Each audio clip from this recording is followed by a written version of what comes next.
Today we are going to study about equator. ठीक है, आज हम लोग क्या पढ़ेंगे? इक्वेटर के बारे में सोशल स्टडी। ठीक है, यहाँ पे क्या दिया है? First, meaning of equator. Equator की मीनिंग की बात करेंगे कि इक्वेटर क्या होता है। The equator is an imaginary line, ध्यान देना, around the middle of the earth at a zero latitude. पहली बात, जब तुम लैटिट्यूड एंड लॉन्गिट्यूड दो चीज जानना है, ठीक है ना। ये जो चीजें होती है, ये जो लाइन पासेस होती है इस तरीके के, इसे हम क्या बोलते हैं? लैटिट्यूड। क्या बोलते हैं? लैटिट्यूड। जो लाइन ऐसे पास होती है उसे हम क्या बोलते हैं? लॉन्गिट्यूड। इसे बोलते हैं नॉर्थ, इसे बोलते हैं साउथ। तो नॉर्थ से साउथ की तरफ जो लाइन जाती है उसे हम क्या बोलते हैं? लॉन्गिट्यूड। समझ में आ गया? एंड ईस्ट एंड वेस्ट, या वेस्ट और ईस्ट की तरफ जो लाइन जाती है उसे हम क्या बोलते हैं? लैटिट्यूड। ठीक है, तो यहाँ पे क्या बता रहा है? Around the middle of the earth is zero latitude. यहाँ पे इक्वेटर जो होता है ये इमेजिनरी लाइन जो हमारे अर्थ के मिडिल में से पास करती है, और ये कितना डिग्री लैटिट्यूड होता है बेटा? 0 डिग्री लैटिट्यूड। ये तुम्हारा नॉर्थ हो गया, ये तुम्हारा साउथ हो गया। समझ में आ गया? Now when we talk about the weather, अगर इक्वेटर के पास जितने भी हमारे कंट्री रहते होंगे उनका वेदर क्या होता है कि equator are warm throughout the year. यहाँ पे जो वेदर होता है ये वार्म होता है, यहाँ पे वेदर चेंजेस नहीं होते, ये through out the year warm होता है। अंडरस्टैंड? नेक्स्ट चीज की, अगर हम वेदर की बात करते हैं, वार्म और ये कहाँ पे कोल्ड है, कहाँ पे क्यों यहाँ पे वार्म है, वो भी चीजें मैं आपको बताऊंगा। पहली चीज देखो, ये सन है ना, क्या है? ये सन है। ठीक है, सन की रेज यहां से डायरेक्ट यहाँ इतने हिस्सों में पड़ती होगी अर्थ पे।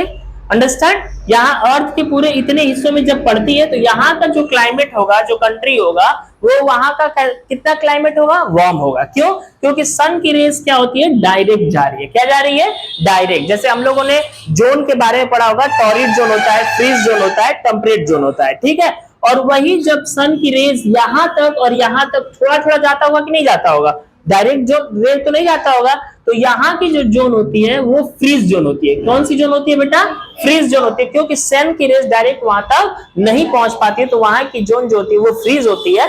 और जो यहाँ पे सन की रेज जो जाती है वो हमारा टेम्परेट और टॉरिड जोन होता है। ठीक है, जहां पे क्लाइमेट वार्म, यहाँ पे अधिकतर जो डायरेक्ट जहां पे जो कंट्री आ जाती होंगी, यहाँ पे लैटिट्यूड पे, इक्वेटर पे उसका वार्म क्लाइमेट रहता है। ठीक है, थ्रू आउट द ईयर। क्यों रहता है मैंने बता दिया, due to the sun rays, directly sun जो होता है वो रेज यहाँ पे जाता है। और इसीलिए यहाँ पे आर्टिक, जितने भी हमारे आर्टिक सर्कल में, अरे सॉरी, फ्रीज जोन में जितने भी पड़ेंगे वहां पे क्लाइमेट क्या रहेगा? क्या रहेगा? कोल्ड रहेगा। It divide the earth into the two equal halves. ये अर्थ को कितने में डिवाइड कर दिया गया है? इक्वेटर ने अर्थ को बीच में से 2 पार्ट में डिवाइड कर दिया गया है। The first part is called the northern hemisphere, और जो नीचे का पार्ट होता है उसे हम क्या बोलते हैं? Southern hemisphere. जैसे ये जो पार्ट है, और जैसे मान लो ये अर्थ है, और अर्थ को इसने क्या किया है कि 2 भागों में डिवाइड कर दिया गया है। ठीक है, ये हमारा जो पार्ट होता है ये नॉर्थर्न होता है, और ये जो हमारा पार्ट होता है वो क्या होता है? Southern hemisphere. डिवाइड किसने किया है? डिवाइड किसने किया है? इक्वेटर ने डिवाइड किया है। ठीक, पेन दे दो। यहां पे देखो, हेमिस्फीयर की बात करें, the part above the equator is called northern hemisphere. मतलब इक्वेटर की जो ऊपर वाली पार्ट होती है उसको हम नॉर्थर्न हेमिस्फीयर बोलते हैं, और जो नीचे वाला पार्ट होता है that is called the southern hemisphere. Okay, the part below the equator is called the southern hemisphere. Now what are the countries are near the equator? कौन कौन सी कंट्री हमारे near the equator होती है? Like Indonesia, Brazil, Kenya, Colombia, Singapore and एडुका। These all are the country near the equator. समझ में आ गया? समझ में आ गया? इक्वेटर कितना डिग्री उसका रहता है लैटिट्यूड? 0 डिग्री। इक्वेटर कितने पार्ट्स में डिवाइड किया है अर्थ को? 2 पार्ट्स। कौन कौन सा? Northern and southern. समझ में आ गया सबको? ओके, ये सन रेज यहाँ पे क्यों वार्म क्लाइमेट होता है, ये फ्रीज जोन क्यों, मतलब वहां पे क्यों कोल्ड होता है, ये सारी चीजें समझ में आ गई?